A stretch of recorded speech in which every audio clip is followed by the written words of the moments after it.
some students might have prepared questions, there are 2 microphones here, and Mr. Whitaker will accommodate us.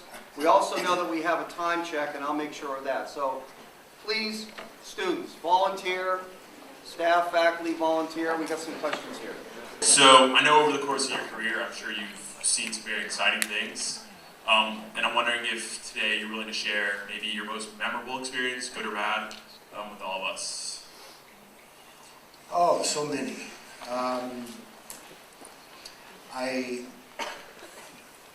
I think the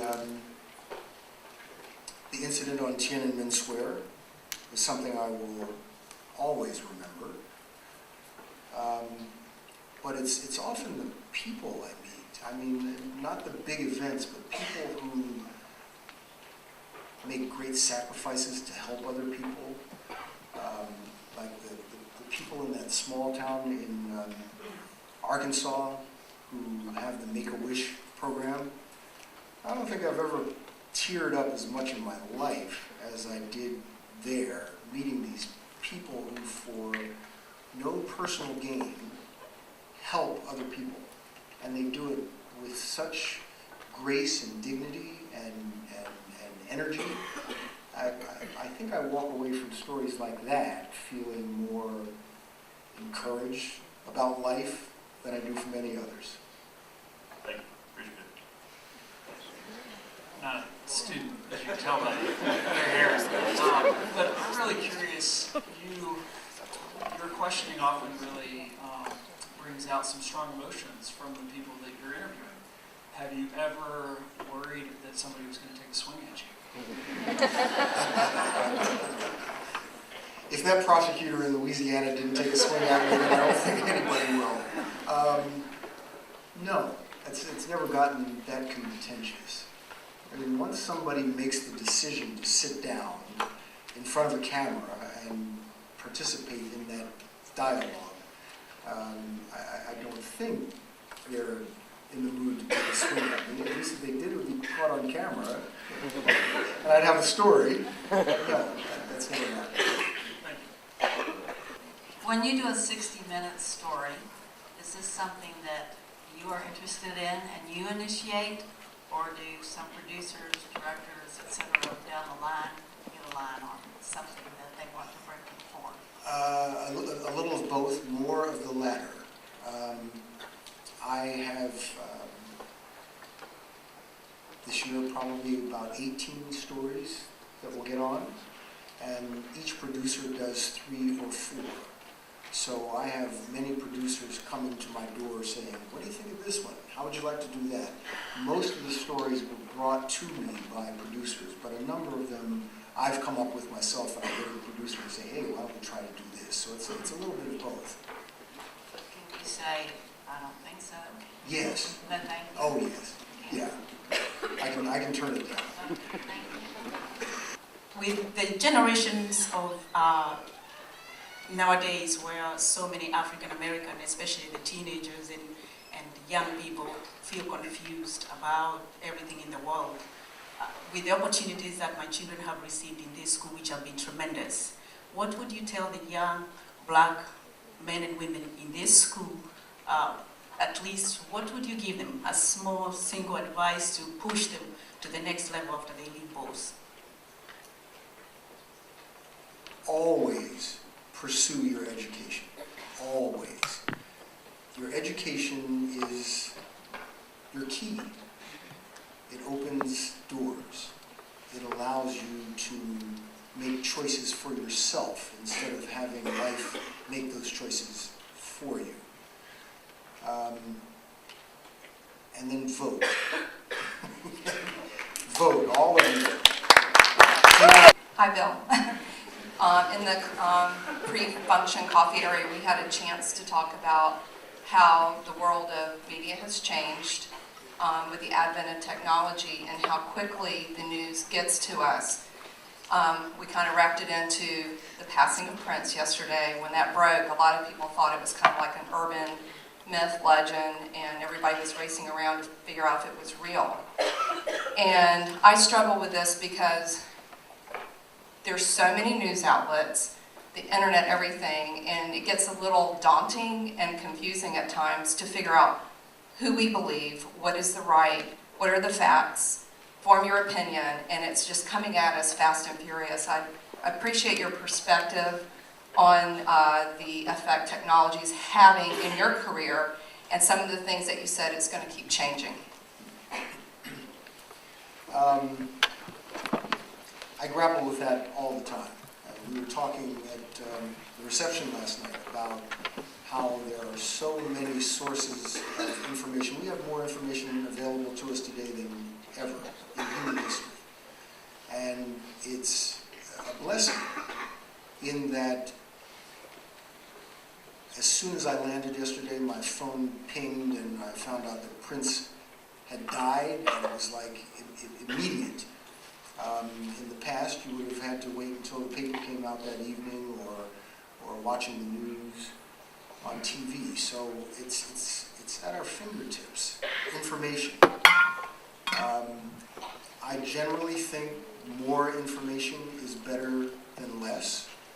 The more information you have, the more informed any decision is that you will make.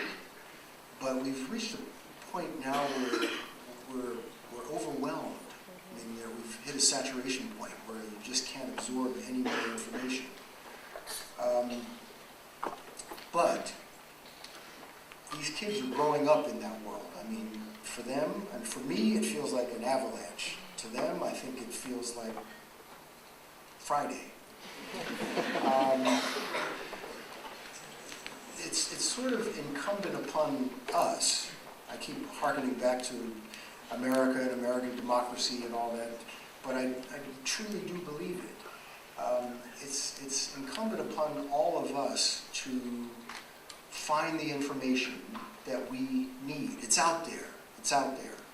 And I would tell anybody, as much as I love what I do in 60 Minutes, that if anybody thinks they can sit down in front of the TV for an hour on Sunday and get all the news they need to be an informed citizen in a vibrant democracy, you're deluding yourself. And the same with sitting down in front of the TV for a half hour every night watching the evening news. You have to read the newspapers. You have to read the news feeds. You have to watch the TV. You have to. It's important.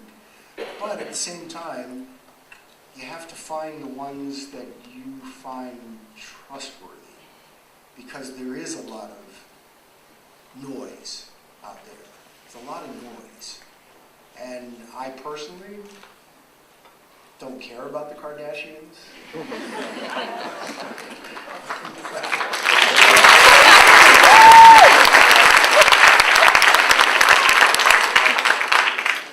But even without trying, I know all about them. It's in the ozone, it's in the atmosphere. So it's sort of our struggle in the early 21st century to try to cut through the clutter and find the stuff that actually informs us and use that to be smarter. It's hard. Hello again, Mr. Whitaker. I'm a Bolles alumni as well, and had I guess a little bit similar experience to this woman who spoke earlier. I did grow up with both my parents and had a strong family structure, but coming to Bolles was a huge culture shock. And I was afraid to come, because when I first came, all I saw was just people that looked so different than me. But my mom saw opportunity in education, and I'm so grateful that she did, because it's opened up so many doors for me beyond school. But one of the things that I struggle with as a journalist and independent journalist now is telling the stories of the voiceless. Because as an African American, having opportunities that others don't, it's just been difficult, kind of an internal battle to tell the stories of those who didn't have those opportunities. So in my work, sometimes it just feels way beyond work. It's like a deep-rooted passion and almost like a frustration to get the truth out sometimes. So I was just wondering if you ever had that experience and how do you deal with it?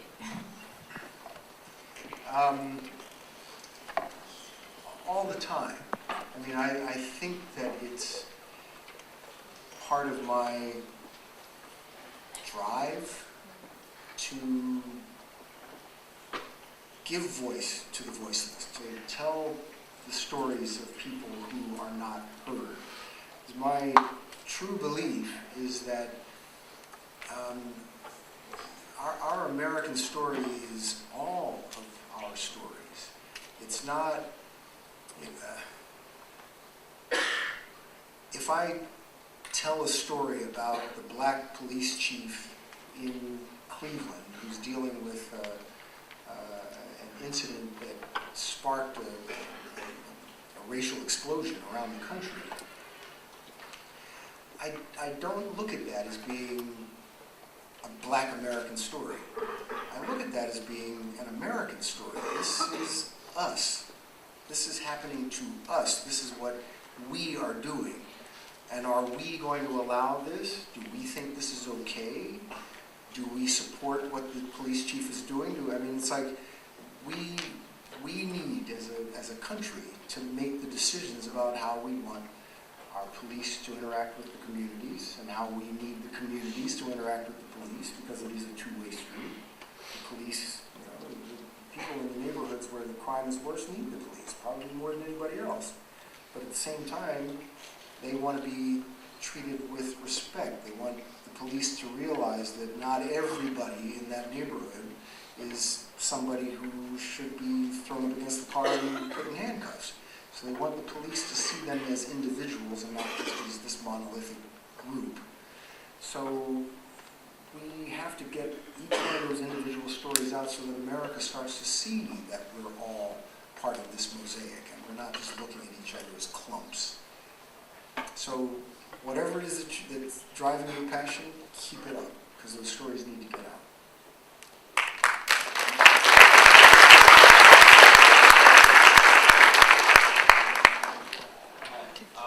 So you expressed that your father was an impatient man when he was younger, but you also expressed that patience later in your life can be beneficial to how the course of things turn out. When, based on your experiences and everything that you've done, when would you think that decisiveness is a virtue, and when would you think that patience is a virtue? I think patience is a virtue when you're looking at the big picture. When I look at the flow of American history and the way things have changed dramatically just in my lifetime, you have to see the difference. You have to, over the arc of time. But in that individual little experience, like we're going through a campaign right now, an election, and I hope everybody's paying attention, you have to take decisive action at that moment. And you can't sit back and say, well, it's going to take care of itself over the arc of time. No, it requires action now. And the action you take will influence where things go. So it's kind of a both are true answer. You have to be decisive when things confront you. And you have to stop and not get so aggravated and irritated that the election didn't go the way I wanted. I didn't get what I wanted. And at some point, like in your 60s, you can sit back and look at it and say, no, it actually turned out better than I thought.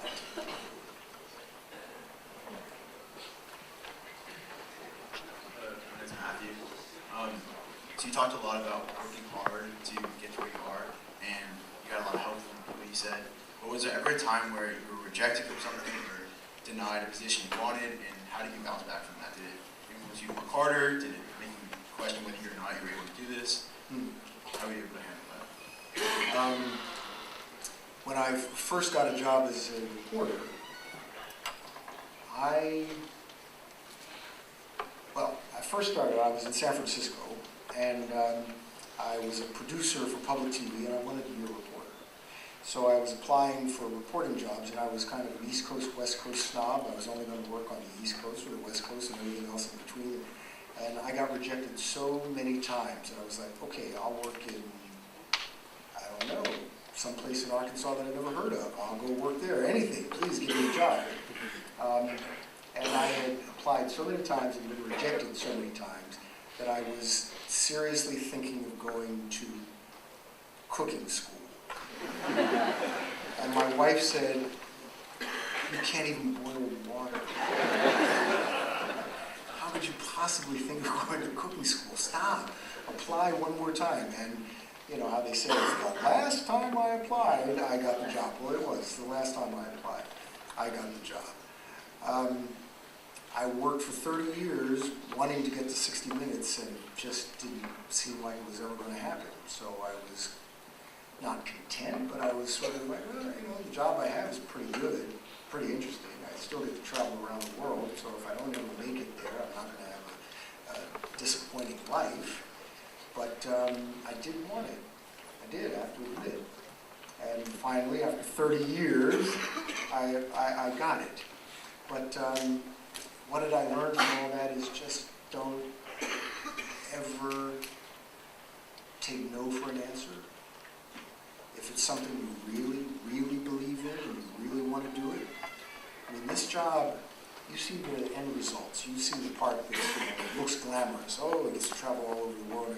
It's really hard. It's really demanding.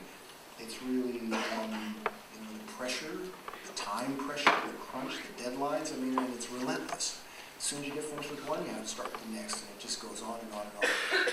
If I didn't love it, I would hate it. But I love it. So I do it, and I want to do the best I can, and I want to work as hard as I can, and that's always been part of my DNA. So even before I got to 60 Minutes, I worked as hard as I possibly could. So. We got time for a few more cogent questions. Cogent questions? Hello. So in your speech, you said you've seen humans at their best and their worst. Is there any point that when you see humans at their worst that you can't be optimistic?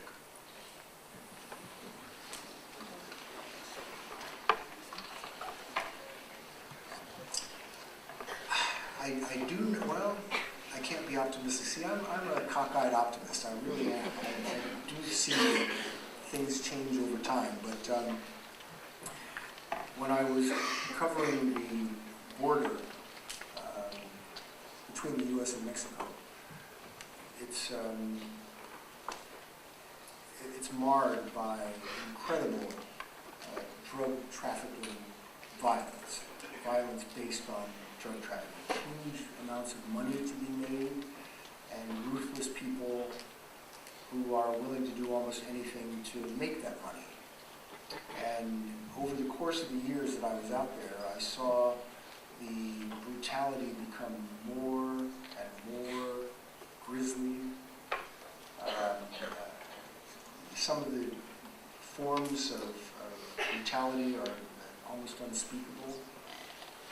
And when I look at that, and I see the problem with drug trafficking, the demand on this side, the brutality, and whatever it takes to get it across the border to get up here to the U.S., I am not heartened that that's going to change anytime soon. That violence just continues to get worse. But they did catch El Chapo. If they can keep him in jail this time, maybe the violence level will go down. You got one more? Okay. Mr. Hodge, is he okay? Okay. Go ahead. Hi, I am junior. I'm not American, and I can make mistakes in English.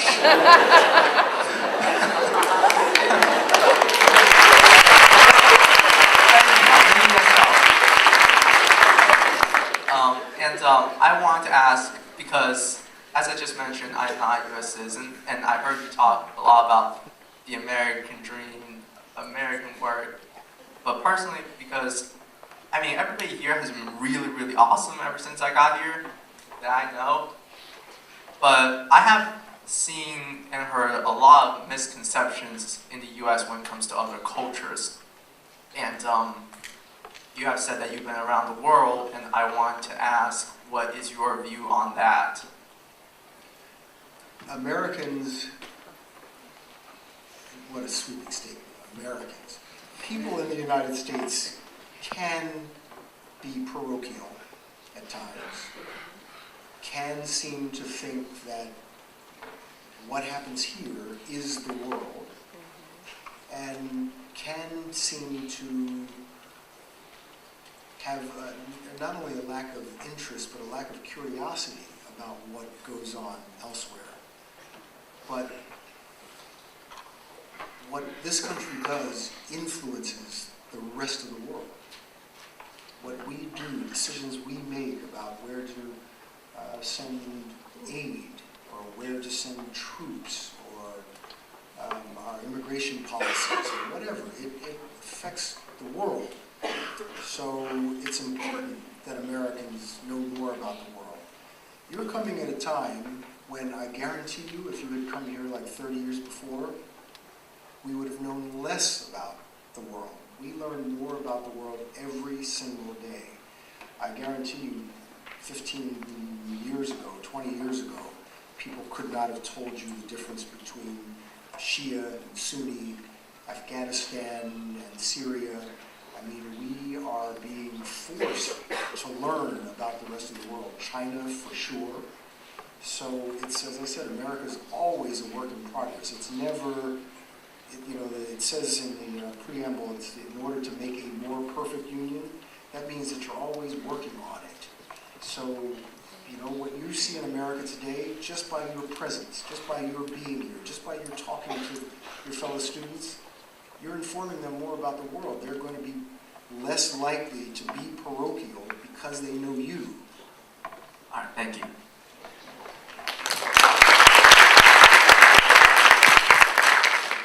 My name is Andrew. I know you've touched on this topic of motivation, for example, your dad's ring, seeing people happy in Arkansas for Make-A-Wish. But what's the first thing that comes to your mind when you wake up every morning with this job? And what is your motivation that makes you want to do this every day for the rest of your life? What is the first thing that comes to your mind?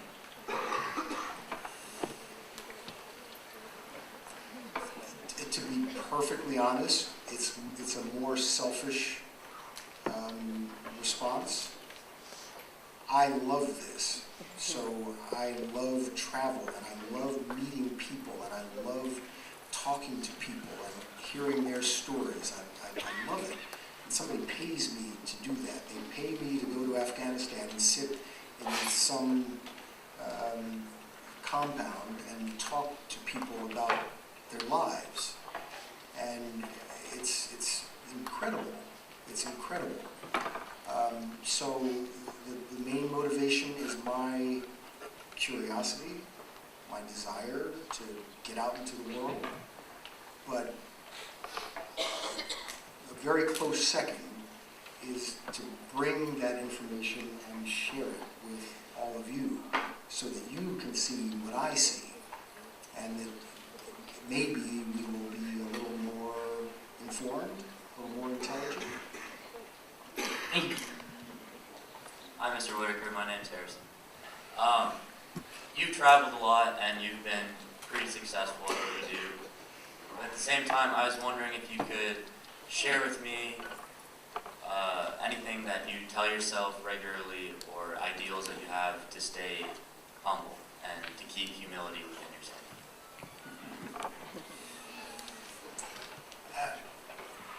People who see this guy think that he's, this 60 Minutes correspondent going all over the world. I see the little latchkey kid with the key. That keeps me humble. I know where I came from. I know who my people are. I know my roots. And I live in that world, but that doesn't define me. What defines me is who I am, where I came from, my family.